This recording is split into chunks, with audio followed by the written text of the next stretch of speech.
SUSTENTARE+WIPIS.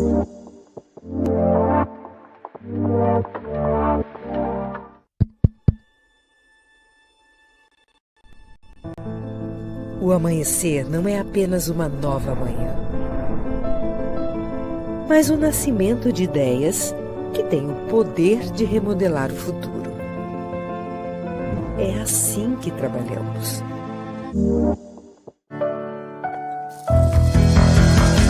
Se você não sabe, chegou a hora de saber. A USP é de todos, a USP está em você.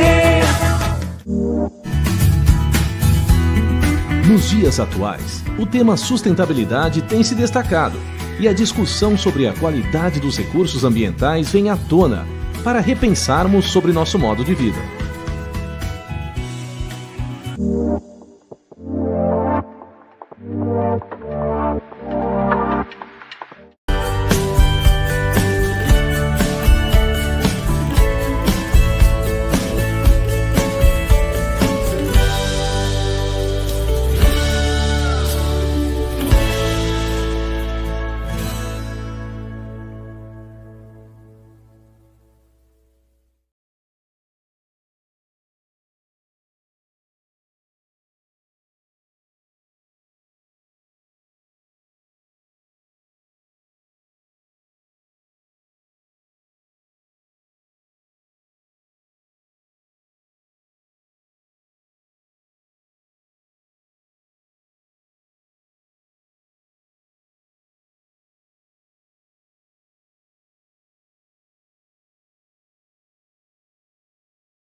Contribuições de estudantes de graduação, na forma de resumos expandidos e apresentação de pôsteres para as áreas temáticas do evento. Também recebe contribuições na modalidade relato de experiência técnica. Essa sessão se destina a apresentar e discutir os resultados alcançados com a execução de alguma atividade ou intervenção técnica específicas nos eixos temáticos do evento, destacando os impactos positivos ou negativos da experiência realizada no contexto ambiental, social e econômico. A participação nesse evento é gratuita e desde já agradecemos aos nossos patrocinadores, SUSTENTARE Limpeza e Engenharia e a MB Engenharia e Meio Ambiente, bem como os nossos apoiadores, CAPES, Coordenação de Aperfeiçoamento e Saúde de Nível Superior, a Agência das Bacias PCJ, Bacia dos Rios Piracicaba, Capivari e Jundiaí, a Aquaviva Eventos e Cursos, a Esfera Educação e Sustentabilidade, a ABRAPS, Associação Brasileira dos Profissionais pelo Desenvolvimento Sustentável, a Prime, a EA-USP e a EA-USP, que se tornam possível a sua realização. Cumprimentamos também os professores que farão parte dos trabalhos de hoje e que aguardam na plateia. Professora Bruna Branchi, professor Maurício Lamano Ferreira e professor Vincenzo Gianco. Por fim, cumprimentamos e agradecemos a presença de todos os professores, estudantes, pesquisadores, entusiastas do tema e comunidade aqui presente, e aos que nos acompanham virtualmente. A seguir, teremos a palestra intitulada Urban Forests, Ecosystem Services, Green Infrastructure and Nature-Based Solutions. Ao final, abriremos para perguntas, que podem ser feitas presencialmente ou pelo chat da Eben 3.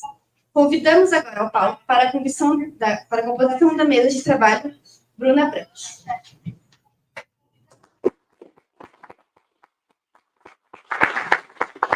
Bruna é professora e pesquisadora da Pontifícia Universidade Católica de Campinas e atua na graduação em Ciências Econômicas e Relações Internacionais e no mestrado em Sustentabilidade. É bolsista Produtividade em Pesquisa PQ2 CNPq e coordenadora do programa de pós-graduação Stricto Sensu em Sustentabilidade. Vincenzo Giannico.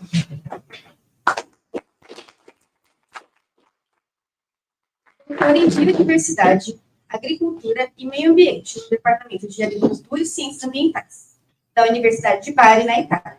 Mestre em Gestão e Desenvolvimento Sustentável da Paisagem Mediterrânea pela mesma universidade, e graduado em Ciências Florestais e Ambientais. Por fim, Maurício Lamano Ferreira. Professor visitante na Universidade degli Studi de Bari, na Itália, pós-doutor pelo Departamento de Geociências, Ambiente e Ordenamento Territorial na Universidade de Porto, em Portugal, pós-doutor e doutor pelo Centro de Energia Nuclear na Agricultura da Universidade de São Paulo, USP. Passo a palavra agora à professora Bruna Brandt, para coordenar os trabalhos que seguem.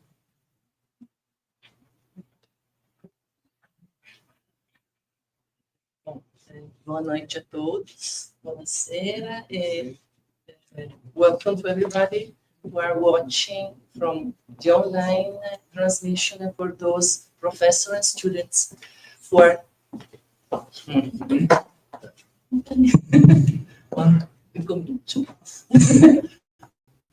noite. Buonasera. Welcome to everybody who are watching our transmission by internet and those who are here, students and professors. I'm very glad to open our evening session of the 2024 SUSTENTARE+WIPIS with the presence of Professor Vincenzo from University of Bari, Professor Maurício Lamano from USP. Tonight, Professor Vincenzo will speak in English for us, sharing his knowledge and the results of his research. And by the end of his presentation, we will have a question and answer section for those who are here and for those who are watching online. And therefore, we will share some questions with Professor Vincenzo in order to our knowledge on urban forests.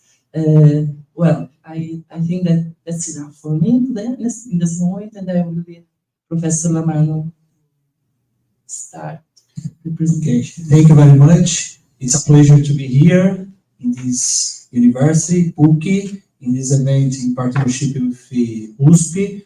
It's a pleasure to be here with my colleague Vincenzo Giannico, who I have had the pleasure to work with in 2022 in his university for a while. So it's a big pleasure to be here, to have you here. Let's watch your presentation, and by the end, we are going to get the questions and everything people want to say, any comments or whatever, by the YouTube comments, and we can just discuss and talk later on, okay? Just feel free. I think we can return that, right? Nós podemos voltar para lá, né? So just have your words and then your presentation. Thank you very much for coming. Thank you very much, Maurizio, Bruna, and all the organization for inviting me. It's been a pleasure to be here this couple of days, and I'm very happy to present to you the results of my research. I know that in the field that is doing this presentation, there are many students. So I'm gonna be a little bit more technical, but I know that this will help students. Maybe we will get some questions later for this kind of explanation. So let's go ahead and let's see what is my research about.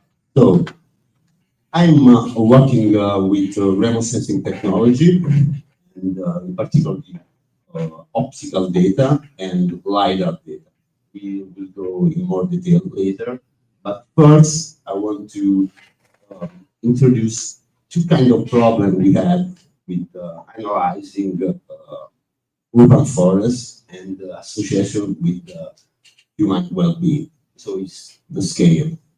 If we want to get some kind of results, we have to use a continent level analysis if we want to explore paths that are going through very large scale continents, or if you want to do a very local analysis, we have to use a totally different approach that we're going to talk later, in which we use different data, different remote sensing data, and also different response variables.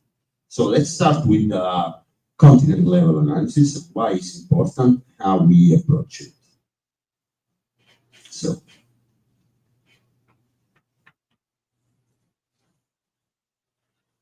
we know that there's a strong evidence that urban forests, green areas affect directly and indirectly human life. So, for example, you experience heat island during summer, and we can use green areas to reduce the immediate effect you have of the heat by covering with the trees, with increasing the shade, so decreasing the temperatures. And at the same time, we have an indirect effect in the energy consumption. So air conditioning, we need less air conditioning, etc. Same time, you know, if you have disaster or a big event coming from big precipitation like flooding, you have a direct effect of trees and urban forests. You know, the slowly the runoff, so those even a little bit less expensive.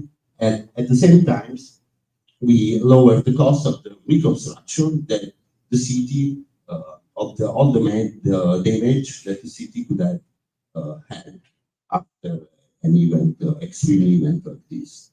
At the same time, we all know that urban forests act as a couple of things. So we have instant noise pollution reduction, for example. At the same time, they accumulate pollutions, air pollution. So we have a long-term health benefits for people.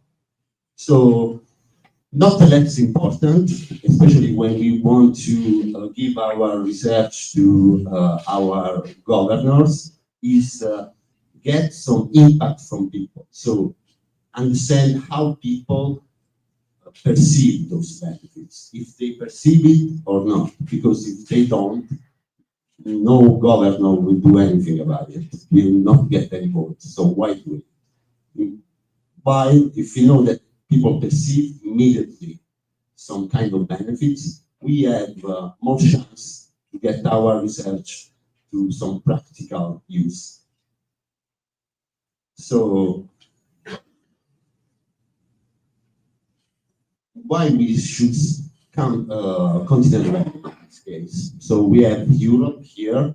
We did this study in Europe, and we know that 75% of people lives in cities across Europe. So we focus our research on all the cities of Europe, and there are different cultural background, there are different economic conditions, there are different climate conditions. So taking all these cities together will get us to explore some paths, some effect that otherwise studying only one city will be very difficult to get. So for this study, the first that I'm going to present, the objective is to disentangle the relationship between urban space, cities' perceived quality of life, other than quality of the environment, social inclusion, and urban management. All the people perceive this kind of policies inside the cities. And at the same time, I will talk about the role of per capita gross domestic products and how it acts as a moderator in the effect of greenness on overall perception of quality of life. So what is the data we use? Those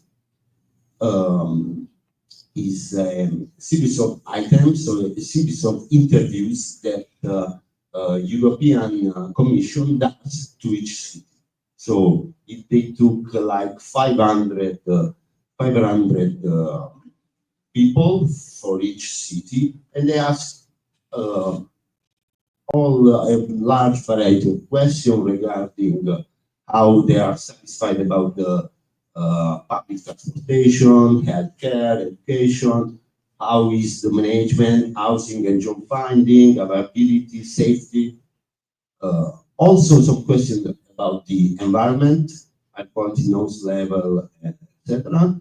And of course, the personal situation of each city, of this city. So this is all the what we call perceptions in our data. Then we have our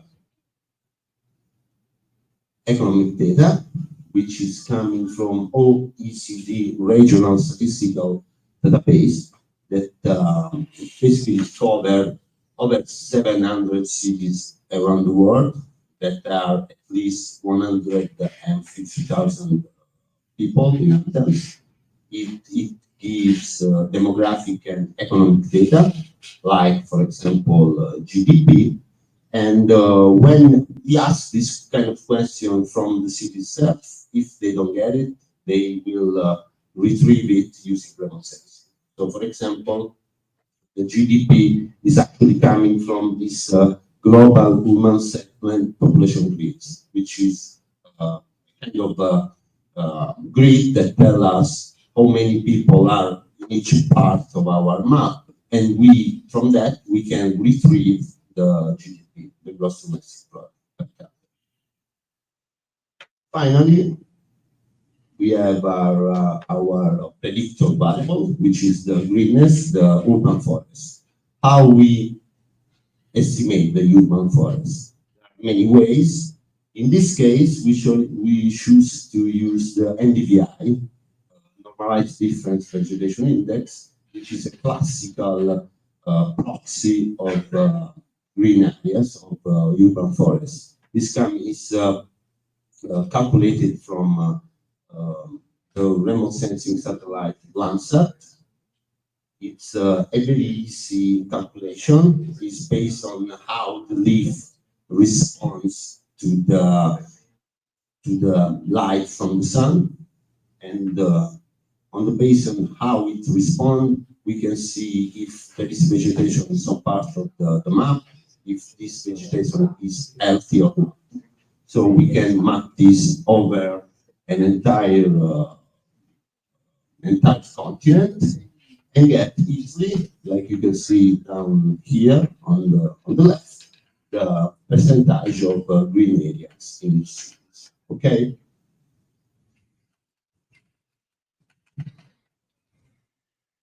How we model this kind of variables? We have many different variables. We have the social variables, the perception. We have the GDP, the economic variables, and then the environmental. So many variables. We can use little models, or we can structure a so-called structural equation model, which is a statistical analysis that gives us the possibility to hypothesize relationship between variables and understand how if those relationships are stronger. So at the same time, these kind of models give us the possibility to observe variables that are not directly measurable, that are called latent variables. So the first model we are going to see is this one. We can see the NDVI on top, our predictor. Then we have the quality of light perception, which is an item in which people were asked to say if they think that the quality of life was good or not. Then here on the last row, you can see three latent variables. Those latent variables are formed in turn by other items that you can see downstairs, down on each latent variable. So, for example, for the perceptual environment, we have items like air quality, public green space, etc. All those variables form one latent variable.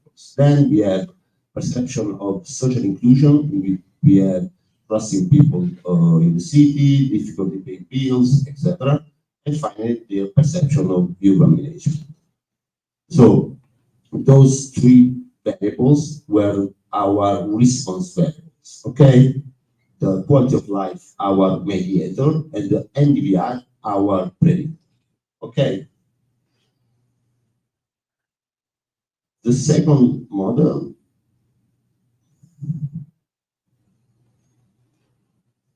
is a little smaller. We want just to understand if the first part, the one between NDVI and quality of life perception, so between NDVI and so environmental variables and just quality of life, was moderated or not by the GDP.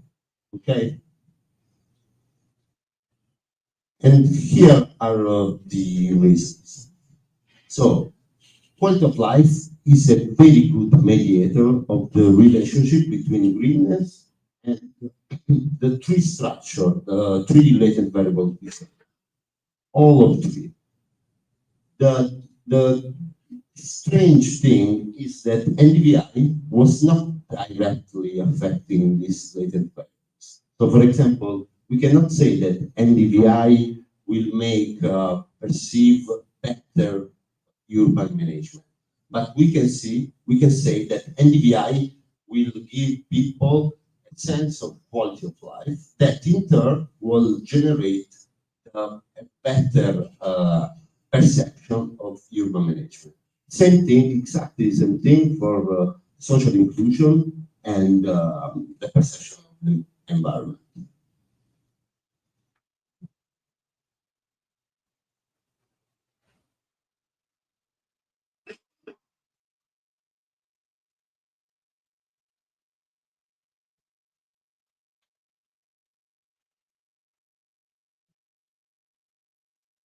Thank you. Second model. In this case, remember we have GDP. So we plot here the three regression line that goes from that goes between NDVI, so how our green increase, and on the y axis we can see the quality of life, QOL. So we have three lines. Why? Because the first line, the up line, represents how the NDVI will increase the quality of life. You can see a straight line. So an increment of quality of life of NDVI will not give any increment in quality of life. That line is coming from cities that have a high GDP per capita.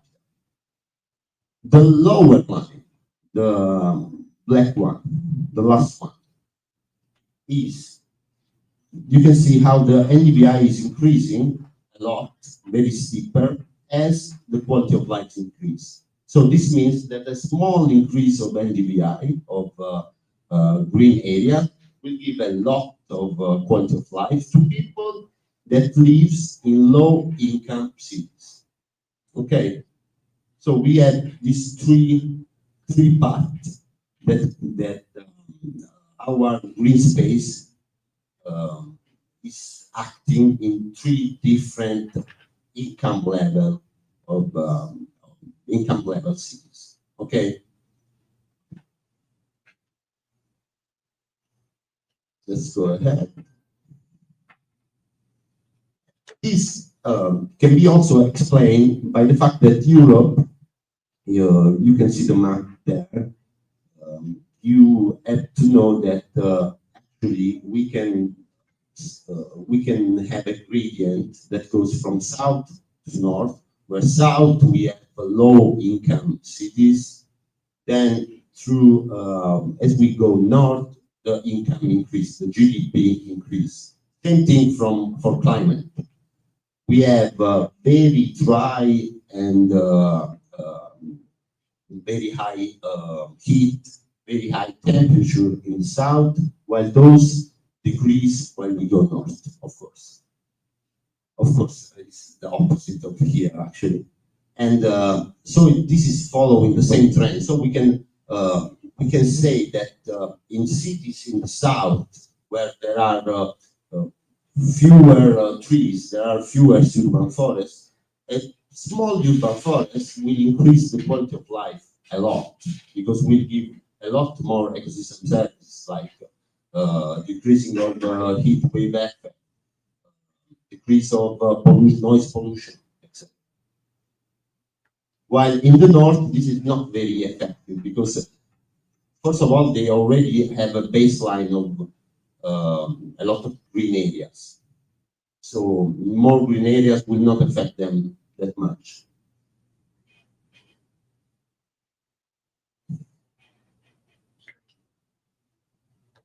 Now we talked about the country level studies. Now we pass to city level studies. In this case, we have a different approach, because we need some kind of difference in data. The one we saw before is 30-meter resolution, which means that each pixel on the Earth is has a size of 30 by 30 meters, so very big in the city, that is very heterogeneous. So we need some finest data, some very high resolution data. Also, there's a problem with the images, like satellite images, that is that we cannot understand with satellite images the height of the tree. We can only see if there is a tree there or not, but we cannot see how high this tree is. And of course, we know that high is related to the volume of the tree, to the biomass of the tree, to the quantity of carbon that the tree is stocking. So having also the height is very important. Having a 3-dimensional shape of our vegetation is very important to really accurately estimate the ecosystem services. So how we can solve this?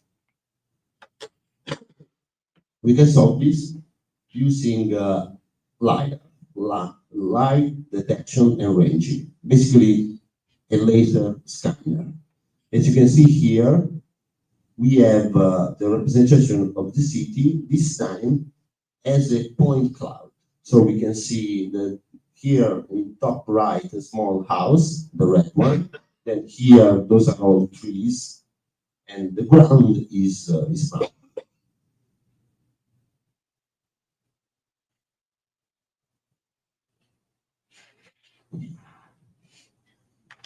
What is actually LiDAR? How we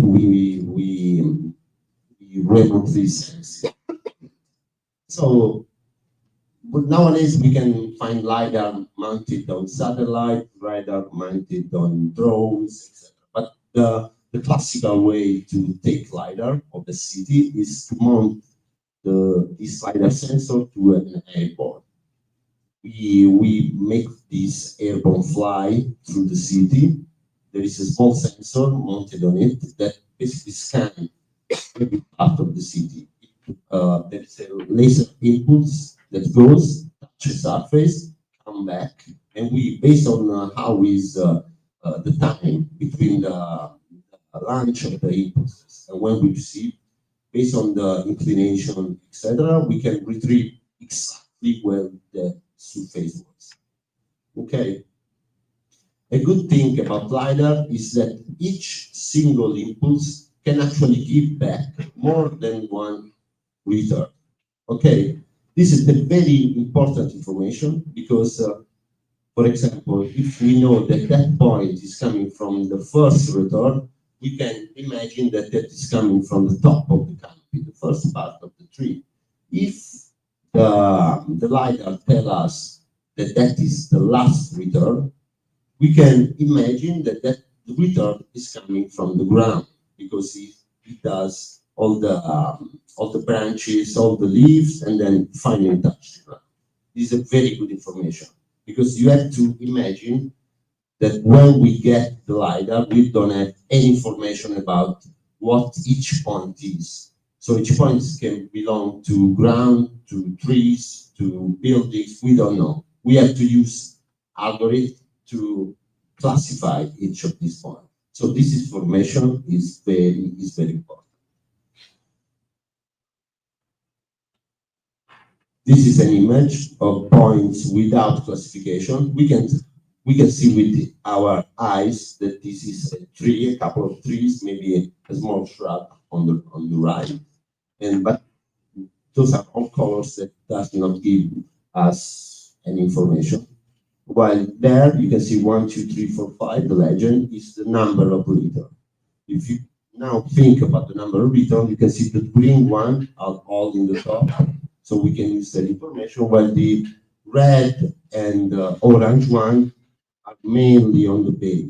So we can use that information to understand that that is the ground. Because we cannot go in each small part of a city, of each tree, and manually assign the classification. We have to do it with some algorithms.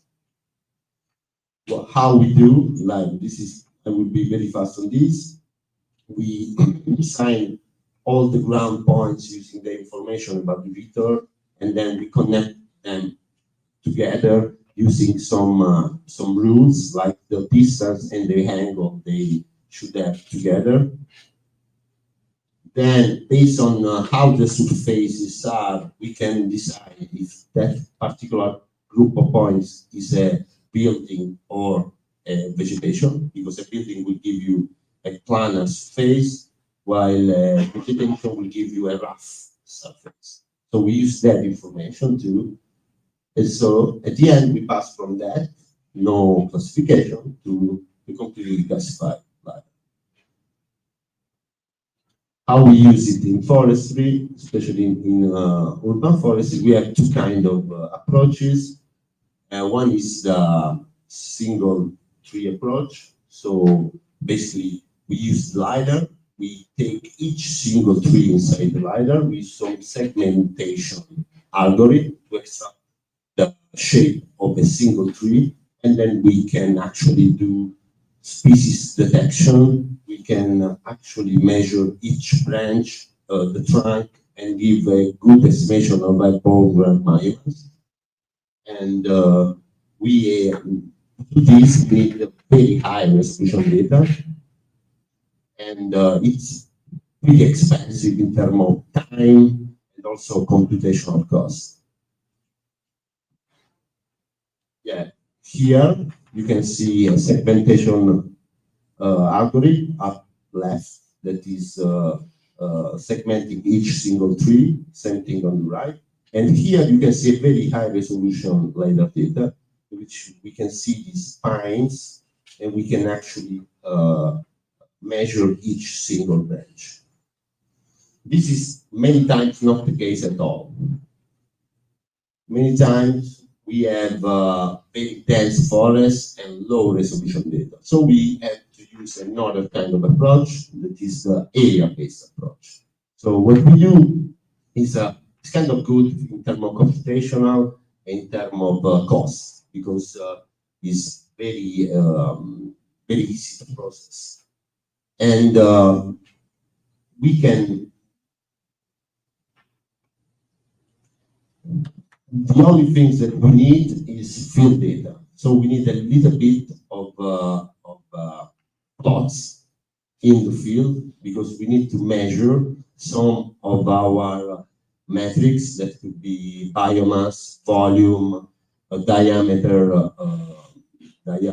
basal area, etc., or species. We need to measure this in the field, and then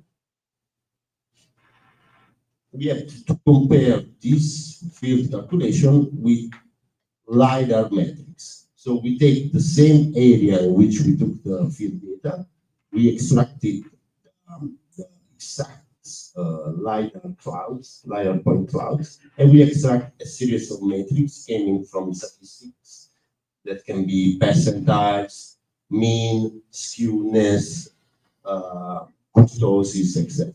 So we compare with build models in which we have our Y, our response variable, that is the biomass we calculate in the field, and at the same time we have our X's, our predictor variables, that are those metrics calculated from LiDAR. At the end, when we have a good model, we can, of course, estimate the biomass of our metrics all over the city. I will give you here an example of a paper of a study we did to estimate above ground biomass and volume in a urban forest in Milan, in Italy. Here on the, it's called Parco Nord Milano. You can see it on the left side. It's kind of a big park of what we have usually in Italy. It's like 500, 600 hectares, 40% of which are covered by trees. So in this case, for example, we have a kind of heterogeneous forest formed basically by broadleaf, and there you can see 10 red dots. Those are the plots. Only 10 plots, not many plots for an area of 600 meters. And at the same time, we had our LiDAR. We did our statistical analysis to parameterize all of our plots in terms of LiDAR metrics. And at the end, with only 10 plots, all the processing in R, with only 10 plots, we basically had a very good accuracy. So R squared of 83%, AC very low. So it's enough to get a good, accurate estimation of biomass and volume. Okay. And those are the maps we retrieved from it.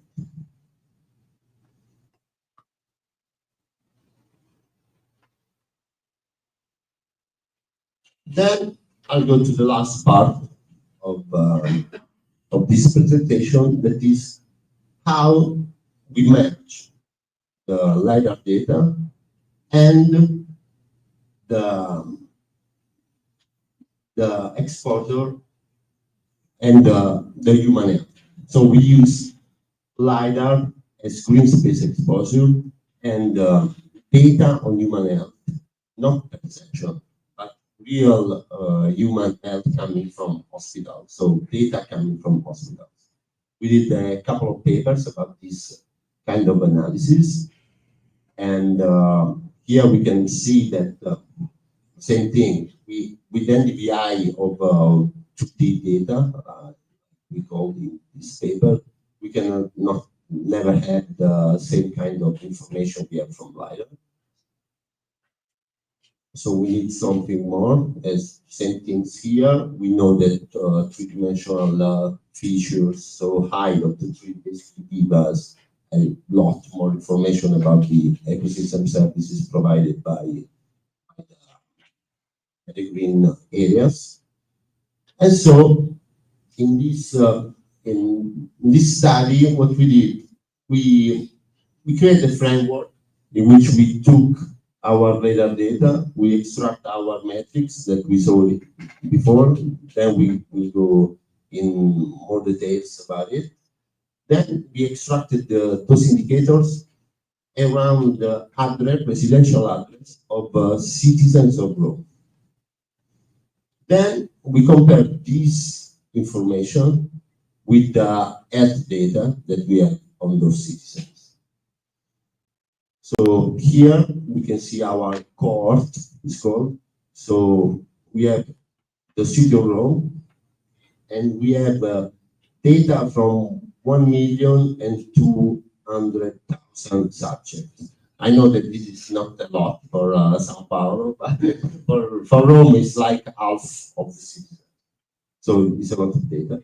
And for each citizen, we know the address, of course, where he lives, and the drugs prescription. So if this person takes antidepressant, antipsychotics, etc., and the hospitalization record. So if he had an hospitalization for schizophrenia, anxiety, stress-related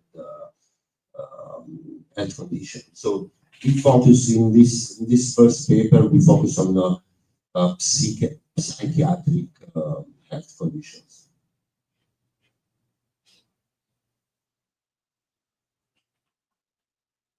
Same thing, LiDAR data. We already know everything about LiDAR. In this case, it was freely available from the Italian government. We actually have a lot of LiDAR coverage from the Italian government that is free to use.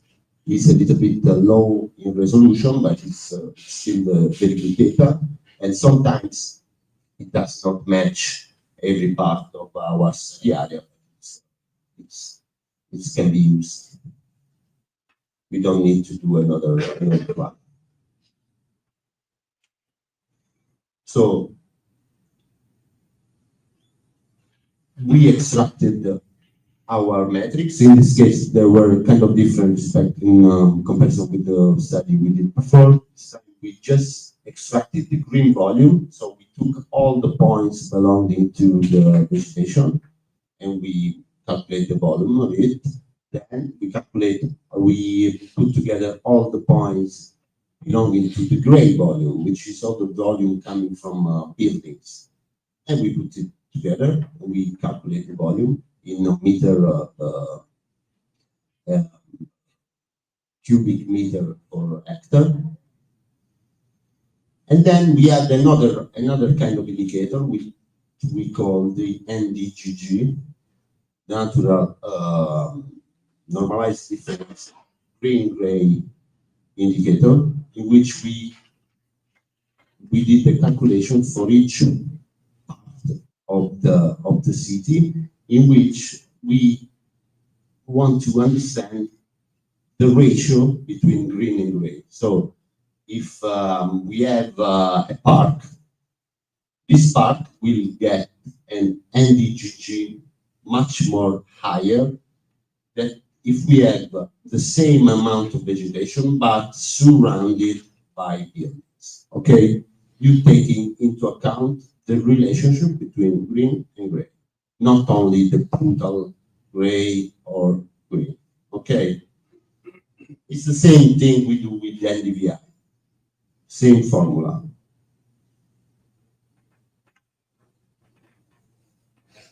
Then we counted the trees actually. So we use an individual tree approach. We counted each tree. And as a comparison, we also calculate NDVI from optical data. Then our analysis consisted in take each resident, each address, do a buffer around him of 50 meters, and get the mean of green volume, the mean of gray volume, the number of trees he had around, and at the same time NDVI. We did this for a buffer of 50 meters, buffer of 100 meters, 300, and 500, because we want to understand if there is a difference, because we all know that citizens don't stay at home, they go around. So we don't know how far they go. So we have to try different buffer. Actually, there is a commission that says that 300 meters is the correct factor for this kind of analysis.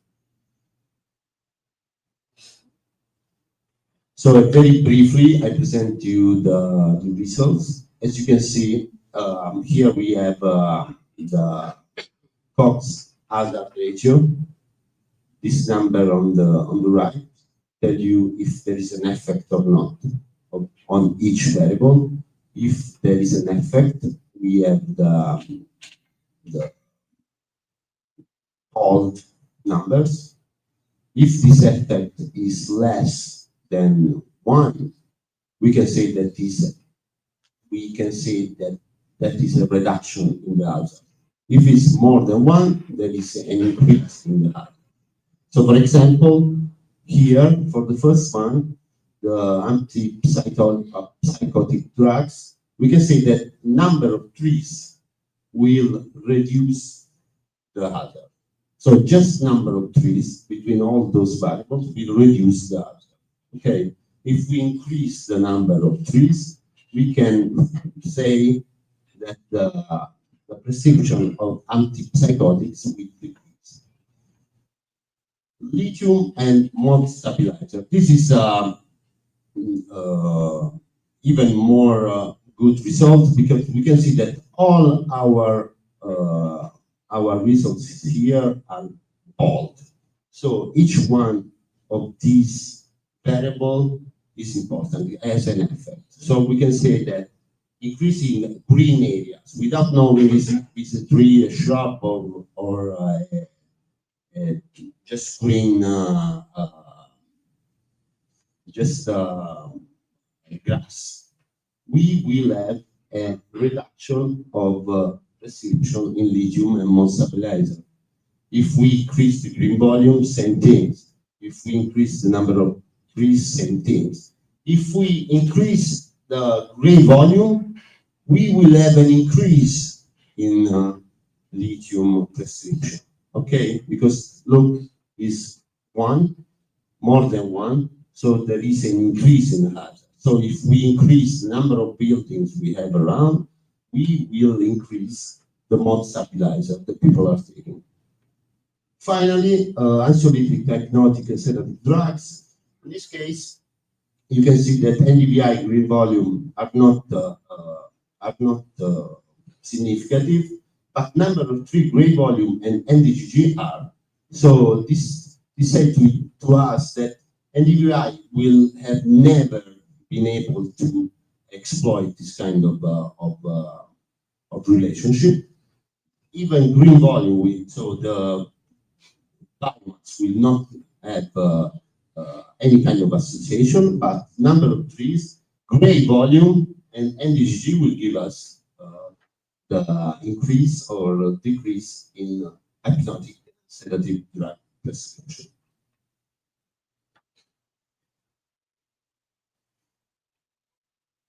And yes, those final consideration about the difference between 2D and 3D. As we saw in this presentation, they are both important.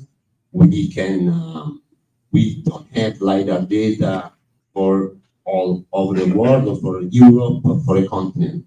Or if we have, it's so heterogeneous, it would be very difficult to analyze. So in that case, we need some satellite, old school satellite like Landsat and estimate NDVI everywhere. But if we have the opportunity, we have to analyze a single city, then we have to go with LiDAR because it will give a lot more association information compared to standard optical satellite data. Thank you.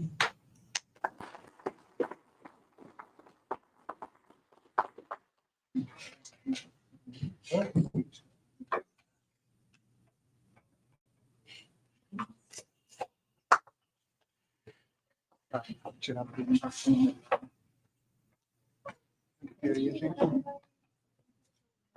Não, porque isso aqui. Poder entrar, a gente tem que fazer.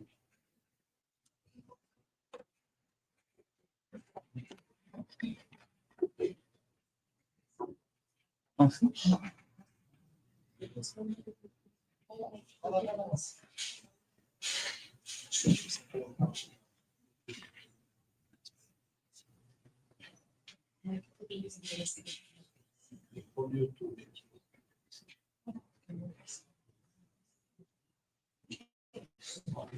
Thank you very much, Vincenzo. It's just a great presentation, so it's a very good. Thank you very much. It was a great and very clear presentation here for us. So I think it's hopefully we had this presentation because we are starting the discussion about the National Plan for Human Forestry in the Ministry of the Natural Environment and Climate Change. So many things that you said here, so it's very helpful for our discussion. I'm pretty sure about the importance of including perceptions in the discussion in national scale. So we have some data, but it's just about big centers like in the southeast and southern. So in the north part of Brazil and northeastern, we just have few perception of the population about human forests, about green areas. I think you brought here like 2D and 3D indicators in different scales. So it was just good to have a look in these tools. So LiDAR is undoubtedly a very good tool to manage human forests as a whole. So I would like to ask you first question, please. So we have our country is like a continental scale. So we have different latitudes going from 0 degrees until 30 degrees. So it's so big. And we have different climate patterns. We have different socioeconomic patterns as well. So it's the opposite as in Europe. So as we go southern, we have a high income in cities and high GPD and stuff. So we face this. This is a very, very big issue for us, this heterogeneity in climate, in floristic patterns. When we are talking about human forests, for example, in São Paulo, we have many people from the north, northeast, which brings not just the cultural aspects, but also they bring some trees to plant these trees. So they are not native from here, but they bring also, so we have this kind of problems. So what do you think? How can we get some of these lessons you brought here with this so high socioeconomic heterogeneity, with a very high climatic and also biodiversity heterogeneity? So how do you see this challenge for us to build a national plan for human forestry? Yes, thank you, Mauricio, for the question. So, as we saw in the first study I presented, sometimes you have to use what you got, and you have to use what can get the most information you can. So, for example, satellite data, you can do it at continent level. You can do it. You do it without risking that much. Your results will not be as strong as those last I show you. But at times you can see a pattern, you can see a gradient. So I think that continent level will be still difficult to understand in total. So you need city level analysis for the most part. This is what I understand till now with my studies. Yeah, that's what we are trying to do. But, for example, in southeast and south, we have many information about human forests, even satellite information. But when you go to the north part of Brazil, we have like we have like 3 or 4. No, I think it's a more metropolitan region. But just in the state of São Paulo, we have 9. So, So we have, so every, you know, the It's demography. based on population. Exactly, it's very heterogeneous actually. You told us some things about the buffer you project in the city level. So one thing we are trying to do in municipal plans for urban forestry is to use the 330-300 rule. For who is not able to understand that, so it's a rule where we use to see in front of your house 3 trees. Each people should live at least 300 meters above a green area, and 30% of the area should be covered by trees. So, do you think this metric works for worldwide, or what do you think about that? Because I saw like 50 meters, 100 meters. So what do you think about this metric? Because we are trying to use here. Yeah. So this matrix with 330, 300 is a good start, but is kind of not impossible basically for example, many cities in the Mediterranean area, like in Bari. You will never get, Bari is my University of Bari is south of Italy. You will never get 30% of the trees. While of course, if you are in Berlin, you can easily get 30% of the trees because the conditions are very different, climate conditions are different.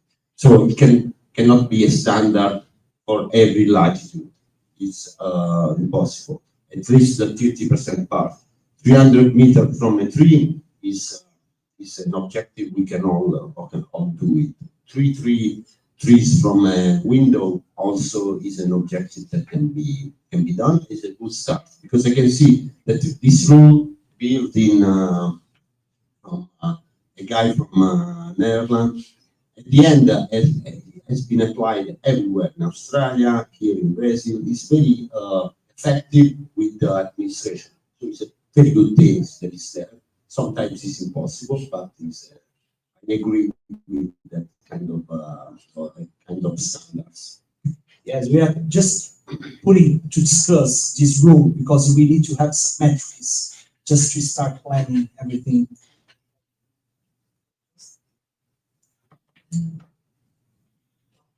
I have just 2 questions. One of the first paper you present.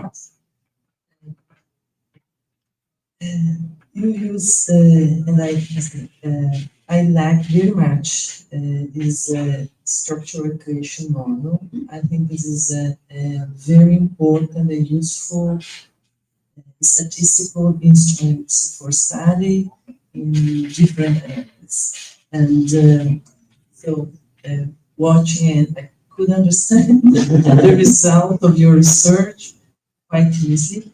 And I was glad to study realize this research using the GDP as economic proxy for the well-being, economical well-being in these different cities. One question is, have you ever thought about using some inequality measures, that is inequality index Gini, for example, of income distribution? Because this morning we learned that in the city of Sao Paulo, we have different impact of human health related to these economic differences. Yes, thank you for the question. Of course, would have been a nice addition to the study using many metrics in the economic. So there is also another one called HDI that was very appealing. But the problem is that we cannot find all of those variables for all the cities analyzed. So at the end, GDP I know that very base metrics, will not tell you much, but at the same time, it's available everywhere. So this is the only reason for which we use that. Yeah, if we get all the information about Gini index or HDI for all the cities, we will, of course, try it. Still as economists, in this city level study, you related health condition with the green area. Did you think in future study to study different kind of health conditions and to cross with the economic data? Yeah, so we are actually doing it with the cardiovascular diseases already. We have to publish the results in the couple of months, and we are trying to do it with economical data, but it's very difficult for privacy reason to get both the data for the same address, so you will never get that. Actually, when we use this kind of data is given by the it's called AS in Italy, which is like the Ministry of Health. Okay, that has like local administration at the regional level. If you don't go there and do your analysis in their office, they will not tell you anything. They will give you strong address. They will give you the data, but with a noise in the data. So you have to go there. You have to close your eyes. Don't say anything. Don't read names. Do your analysis. Go away. And so get the economical data will be very difficult, almost impossible. Bank of Italy has information on economic data. It's census data. Yeah, but you said, you know, in the city you have like 10 census, and then you have to reduce your data to 10 rows. So that is, yeah. Because I thought that health information were more private than income information. Yes, no, it's about private, or what I can understand. The same way. In the same way, so here we have some diseases we are obligated, so hospitals, public or private, are obligated to tell the Ministry of Health of Brazil. So it's called compulsory notification. But some of them are not. So some of those ones you showed, so they are not obligated. It's not compulsory notification. And here we have a kind of problem because in private hospitals, it's a kind of high income people that use, and public hospitals. So when we try to do that, so we face a big challenge because we are going to report just for the low income part of the population. So we are going to have a noise in our data. But for compulsory, I think it's possible, and that's the idea we are planning with Gustavo to do something in São Paulo.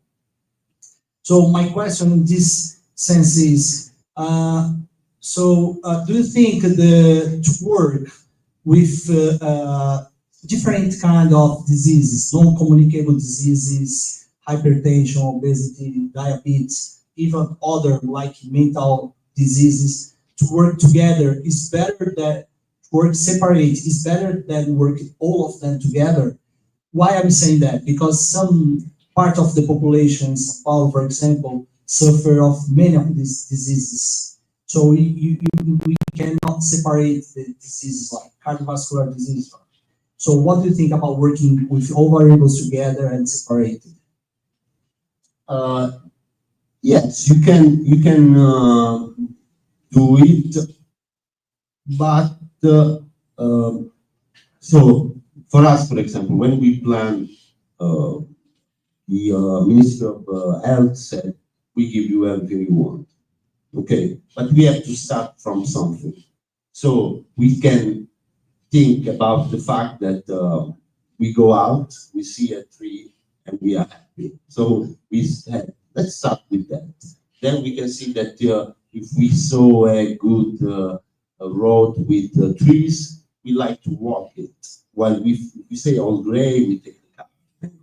So this can be related to cardiovascular disease. So that you have to start from something, okay? And then you, if you find some results, you can understand it better.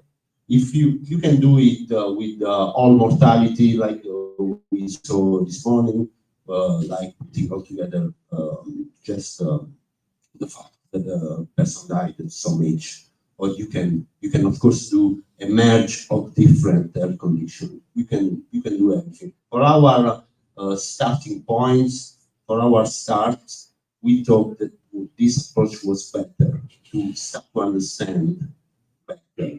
Then this can be a next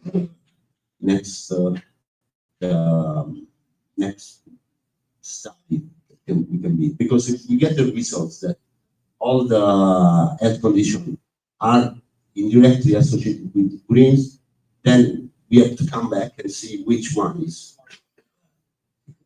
Yes, great. So it's a special question for the National Plan of Urban Forestry, of course. But do you think it would be better for us to understand, like he wrote some national scale, some city level scale. So do you think it's for kind of Brazil, for example, would you use a national approach to understand seeds, the urban forest and the treescape, or you would do? I mean, would you use NDVI or LiDAR?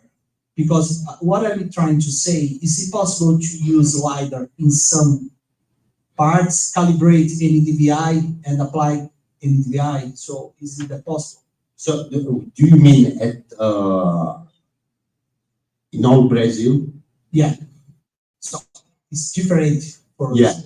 So I think that NDVI needs to be done, of course, at the beginning, and then but LiDAR you will I don't know how it's in Brazil, but I don't know if you can get LiDAR data for each city in the same way, because you need some kind of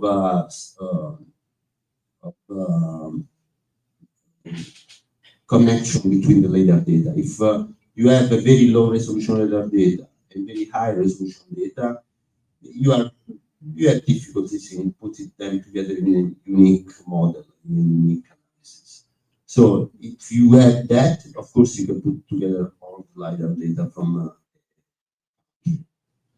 NDVI is easy, it's one satellite, it's standard, very easy. Yeah. So I think the last question, if someone wants to ask something here, se alguém quiser perguntar alguma coisa, fique à vontade também. So I would ask you if NDGG is a good approach to use the 330-300 rule. Do you think it might be used for? Actually, yes. I haven't thought about it, but yes. Because if you, it's minus, you don't have to see 3 buildings, you don't have to see good idea. What I thought, because it was quite easier to work instead of 3. So methodologically speaking, I think it would be easier. Yeah. It would be difficult to down a building. But yes, in general. Yes. Does anybody have any question here? Would like to ask something? No? Aqui não tem nenhuma. I would like to thank you very much. I think Bruna is going to thank you. I'd like to thank to be here with you. Thank you, Pookie, for the opportunity. I think it's a great talking, a great discussion for us, which are planning. So we are going to keep talking now because we have many things to think about the national plan. We are just starting to discuss it. So I thank you very much for coming to Brazil. It is a pleasure to be here with you again. Thank you.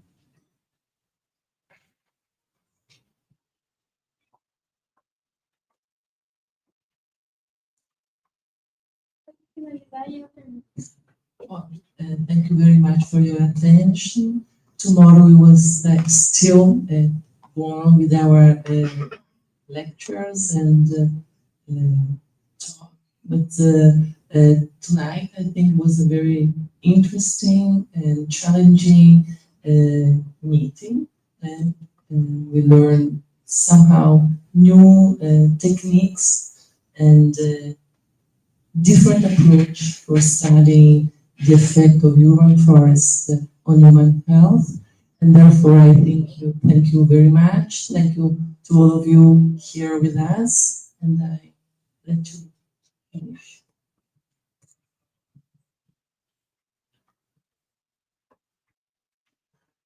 Bom, agradecemos aos palestrantes e aos demais componentes da mesa pelas considerações.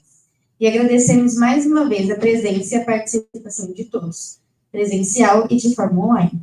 Convido vocês a acessar o evento pela plataforma Event3, na qual está a programação detalhada das atividades e o acesso aos trabalhos que serão apresentados ao longo do evento. Tenham todos uma excelente noite. Muito obrigada.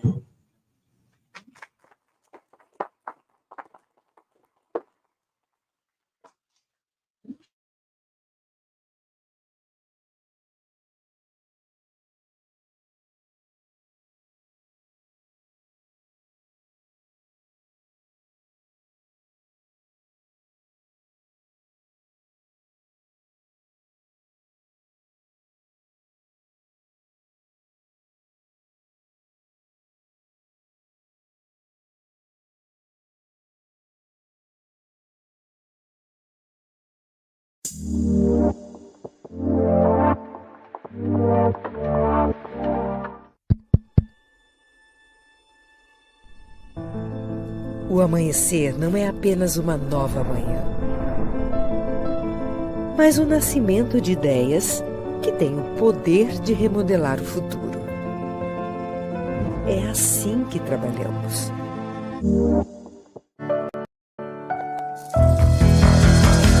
Se você não sabe, chegou a hora de saber.